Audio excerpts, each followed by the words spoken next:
it if I could now, but you started something good. Oh, how they all go wild for a little bit of what we found.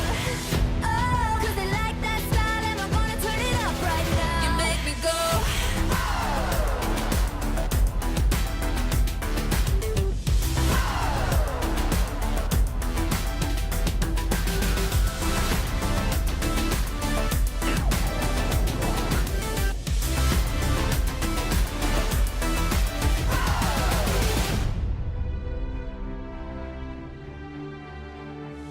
What's up, everyone? It is the day after the big E3 press conference that we've all been waiting for, that we've all been waiting patiently for. For the last year, we've been told, wait for E3. Microsoft will reveal everything we need to know about the Xbox Scorpio, and they finally did. And guess what? I actually loved it. I really enjoyed that press conference. I watched it on my brand new Sony 900E TV, which is a 4K Ultra HD TV. And for all you people complaining about the press conference and the quality of the Xbox One S game, the Scorpio games, maybe it would help if you guys actually watched it on a 4K, watched the press conference on a 4K TV. I'm just saying, and not just stupid laptops. Then maybe you would come away a little more impressed with the quality of what they showed. Now, I can actually tell you, they showed so many different games, and in 90 minutes, it was all about the games, which is what everyone was saying that they wanted. And Microsoft absolutely delivered. They said they have 40 new titles coming up, and 20 of them exclusives. And they actually showed a lot during their press conference. Let me start with the bad before I go into the good. The bad was they started off the press conference with yet another regurgitation of their specs. And I was just sitting there going, oh my God, are we really talking about the specs on this stupid box again? I get it.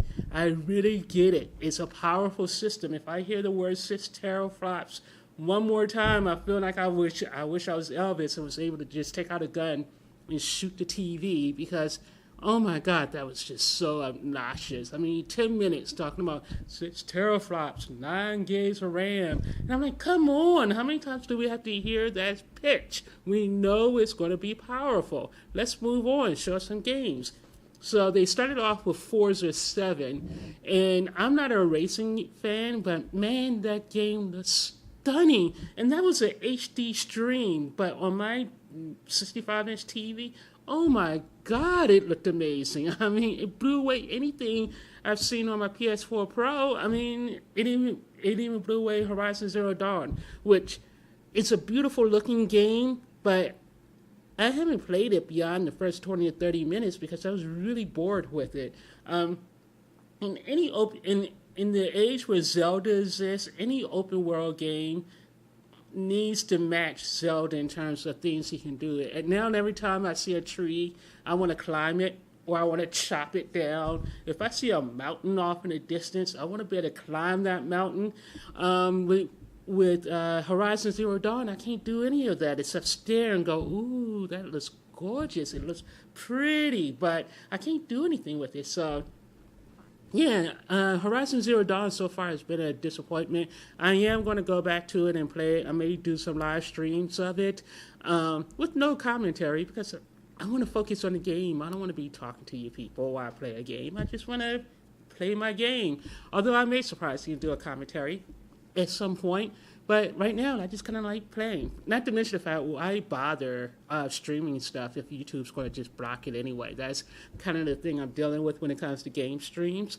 But I don't know how other people get around that. But yeah, it's driving me a little nuts. But anyway, back to the Microsoft press conference. So Forza immediately made me go, oh my God. I was already planning on buying the Xbox One X anyway, but yeah, just looking at the quality of those games, oh my God, I just really was impressed.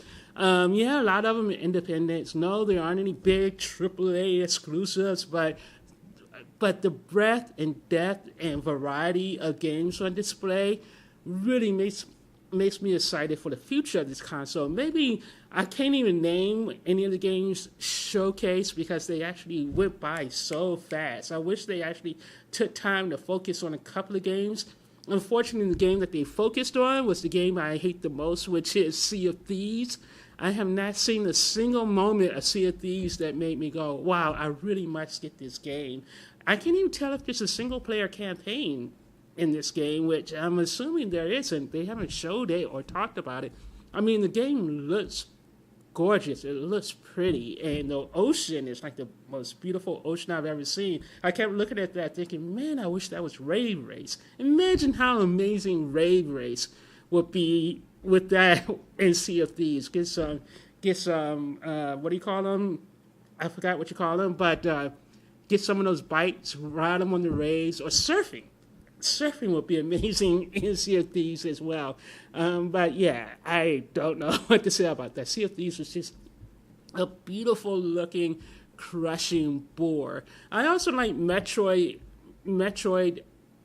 Exodus. That game looked really good, but the problem is it looked like every other game I've seen. It didn't look like there was anything new or exciting about it, but it looked gorgeous. And the thing I really love about the Xbox One X, I hate that name. I wish they kept Scorpio.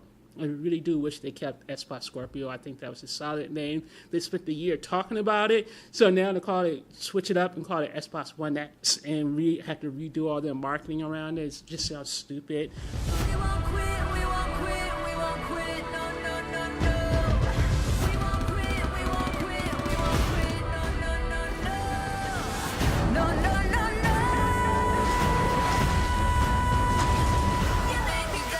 And then the Xbox One X. And if you're a parent going in to buy a system, first of all, what parent is going to buy this console anyway? But if you're going in, I could see parents accidentally buying the Xbox One S because it's cheaper and it sounds exactly like the Xbox One X. So I don't understand what they were thinking when they named that. But I really love this console. $499. Look at all you get for $499. You get a true 4K console. You get a 4K UHD Blu-ray player, and you get your Roku. You get your 4K streaming box, and you get a 4K. You get your 4K streaming box that will replace a Roku or a Shield or any of that kind of stuff.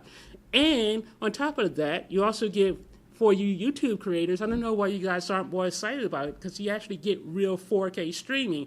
This feels like a more complete box than that crappy PS4 Pro that I have. And I like the games on the PS4 Pro, but I feel like it's just a half-ass box. I mean, that thing costs what? Was it $399 or $499 when it came out? I forgot which one.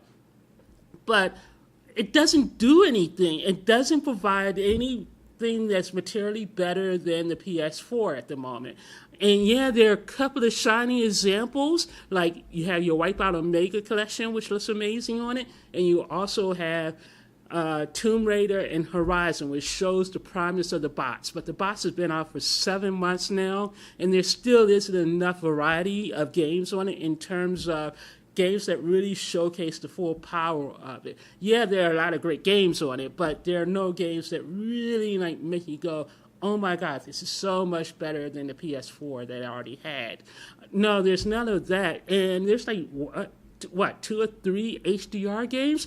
So I would think PlayStation fans would love the existence of the Microsoft Xbox One S, because when you look at all that stuff that they showcased yesterday, it was like 4K, Ultra HD, and HDR. That seemed to be the theme running through everything. And I was like, yes, as a 4K HDR TV owner, I want more content. As a PS4 Pro owner, I want more 4K Ultra HD content.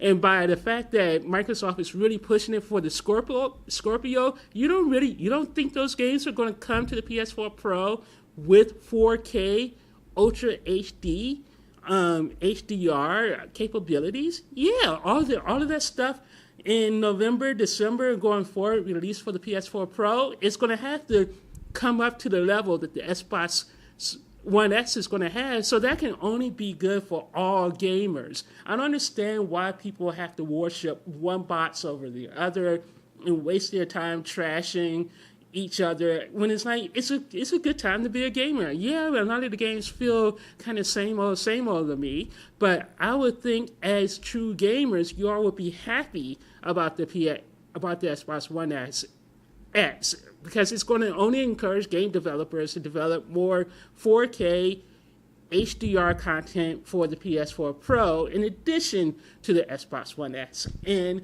I love that. And again, the reason why I want an all-in-one console is the fact that this new TV I bought, which I may be sending back because it's driving me a little crazy. The picture quality is outstanding, but there are only two HDMI HDR ports on this TV. Two. On a $2,000 TV that came out in 2017, there are only two HDMI 2.2 ports on this damn TV.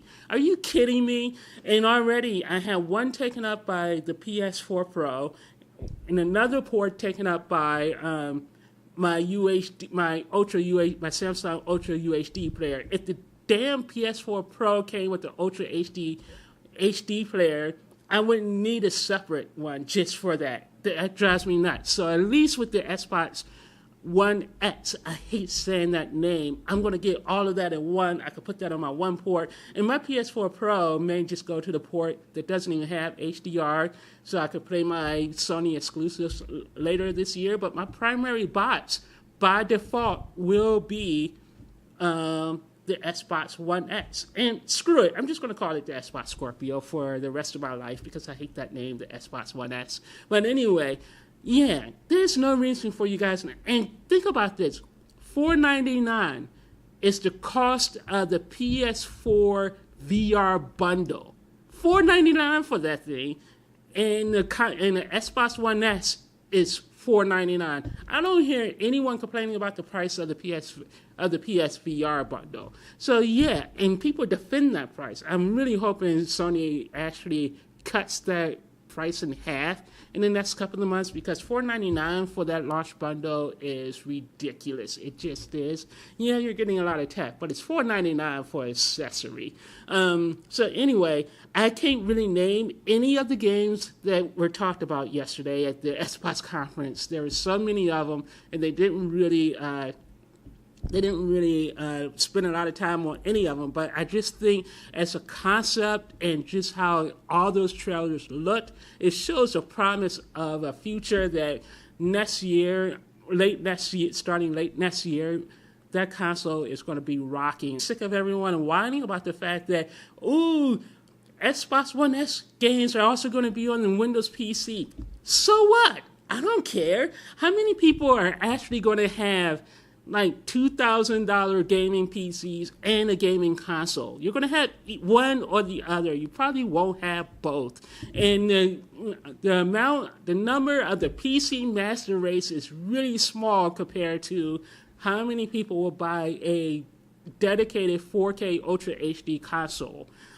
So would you people please, will you annoying YouTubers, please stop whining about the fact that there are no exclusives and everything, and why would I buy it on the console when I have a PC? You buy it on the console because it's easier. I have a 65-inch TV. I'm going to have a console underneath it. I'm not going to lug around a gigantic $2,000 heavy A computer to my TV every time I want to play a game. No, I'm not going to do that. I want a console that I could play on my big screen 4K Ultra HD TV. That is what I want.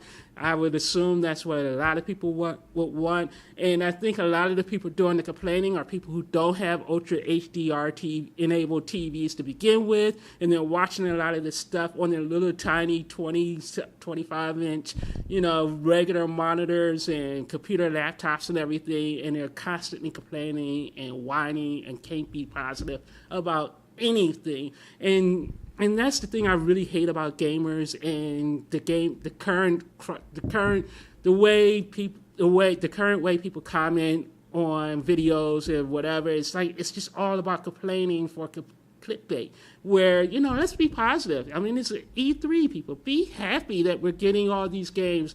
You should be rooting for Nintendo. You should be rooting for the PS4 Pro. You should be rooting for Microsoft to do good, because all of that stuff can only make games better and make publishers be more consistent across all platforms. So whether you own a PS4 Pro or or Xbox One S. You should be really happy with what you're getting instead of constantly going, oh, there's no exclusive over here and blah, blah, blah, blah. And if you wanted and really, to the people complaining about the Xbox One S not having exclusive, if you want exclusive games, go play your PS4 Pro. If you want to play, your third-party games in the best quality possible, go over to the Xbox One X next year. I mean, it's as simple as that. I don't understand why there has to be this either-or situation. And please stop whining about the fact that games are going to be on both the One X and the PC. That's just a dumb complaint. Anyway, I think Microsoft did a pretty solid job. They accomplished what they needed to, and they were never going to make fans happy anyway. But I think it's a showcase for the potential of the future of how gaming is going to look in the next 2 years. I was blown away. I really loved everything. I mean, yeah, the games weren't too great, I don't think, but just in terms of how they look, and I need to see more. I need to see a lot more of these games. I thought, and can you stop showing Cuphead too, please? I don't understand the point of Cuphead. But anyway, yeah, Microsoft did a bang-up job. I liked it. I liked the conference. I want to see more. And I can't wait to pick this box up. It's $4.99, $4.95, and you get all of that stuff. I wish it came out in August and not November. So anyway, talk to you guys later. Bye.